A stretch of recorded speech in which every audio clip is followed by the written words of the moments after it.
Hello, Taurus. Thank you for joining me for your monthly forecast for April. This month is going to be one of the most extraordinary for some time in terms of the amount of retrograde energy that's going to be developing. This is where planets appear to be travelling backwards, but they do have a very real impact here on Earth in terms of the areas that they usually impact.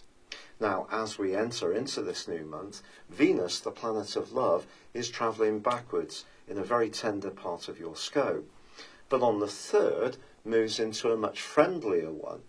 Now, this is going to be fascinating for you because for the whole of this month, Venus, which is your ruler, is going to be clashing in a tight right angle with Saturn, the planet of restriction, which for you is in the part of your situation where you share things closely with other people.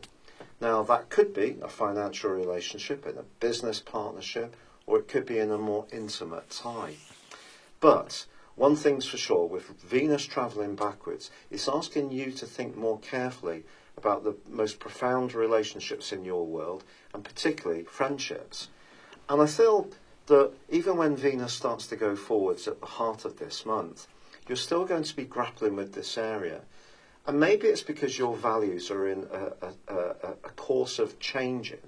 Because as you start this month, Mars, the planet of desire, and Mercury, the planet of thinking, are both in your zodiac sign. And they're giving you a lot of primacy, a lot of desire to get what you want from life, to see the authentic side of your individuality heard by other people. But the Sun is in a more hidden, reflective area, and is going to be so through to the 19th of this month.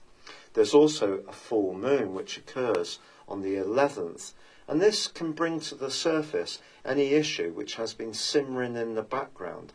And it might be around your energy, your vitality. It may be around a relationship with a colleague, someone you find a bit tricky to get along with.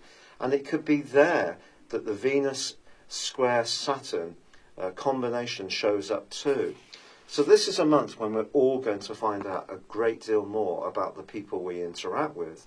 And this is underlined even more for you on the 3rd because of the quarter moon. This occurs in the sign of Cancer, which is broadly very positive for you. You are earth, so you carry water, you conduct it well. And obviously Cancer is ruled by water.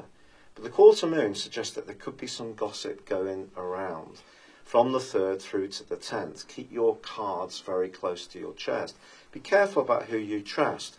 There's part of you that could be very strong-willed and be determined to do things on your own terms, and that's a good thing. But with Saturn also starting a retrograde from the 6th, you can see that there are some astrological odds that we do need to be mindful of.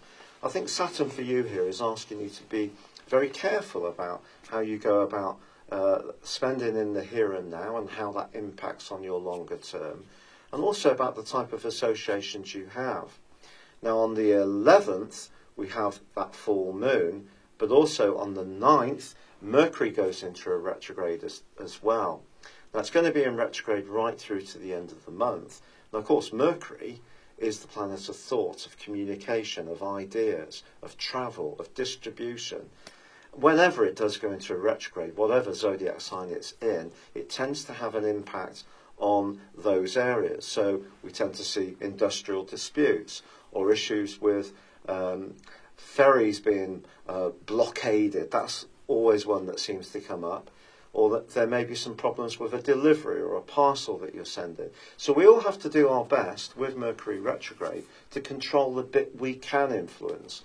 So if you are sending anything or communicating to anyone, it is going to be important, very, very sure of what you're saying, because someone could get the wrong end of our sticks. And on the 20th, the most sensational day of the whole month occurs for you because the Sun returns to your sign after an 11-month absence. This is going to rejuvenate you, give you a lot of extra drive. But on the following day, Mars moves out of your sign and into Gemini. This is going to give you a desire to improve your financial lot in life. But also, Mercury inverts and moves back into the sign of Aries. This suggests that despite the desire to be on the front foot, to go for it, especially with the new moon of the 26th in your sign, there may be something you still have to keep a careful eye on, and it may relate to a communication which could easily be misunderstood. You may hear something in the second half of this month which gives you a degree of insight on a situation, but you might not really like what you hear. You may do some research behind the scenes, become much more mindful of a bigger picture. But I think once Mercury starts to, Mercury is going to be going backwards until early next month, but once it does go forwards, I still think there's going to be some energy working around in the more psychological part of your scope. And it is going to be linking up with Uranus as this month draws to a close, which could make you very restless. However, it is true to say that Venus does return to the sign of Aries, so it advances, it's ended its retrograde mid-month, and it advances back into Aries, but that can still give you food for thought about some relationships you have. So you can see that this month is going to be a month where we all have to be very mindful of our desires, the speed of travel that we're expecting to go, to lower that expectation a little bit, to be very careful in your case of your relationships because of the impact of Saturn's retrograde, Venus's retrograde, but they're square principally.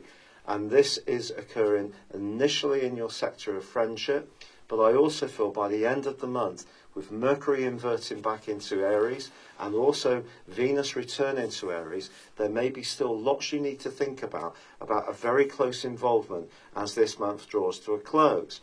However, there is so much to go for in terms of your individuality and your talents, and it's just going to be a time when patience, as we're always told when we're kids, is very much going to be a virtue. Wishing you well, good luck, and goodbye for now.